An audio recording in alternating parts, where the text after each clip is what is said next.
Nakumpiska ng District Drug Enforcement Unit ng Northern Police District ang tinatayang 40,800 pesos na ilegal na droga sa dalawang lalaking sospek.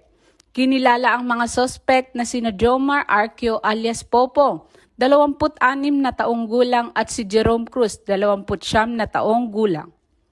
Naaresto di umano ang mga ito dakong alauna ng madaling araw sa Malabon City matapos magpanggap na poster buyer ang isang pulis. Na-recover rin sa kanila ang 3 pakete ng shabu at isang 500 na buy-bust money. Kasalukuyan namang nakakulong ang mga naarestong sospek at mahaharap sa kasong paglabag sa RA 9165 o Comprehensive Dangerous Drugs Act of 2002. Ako po ang inyong PNN correspondent, Police Corporal Sheena Marita po, alagad ng batas, taga-taguyod ng Balitang Pulis.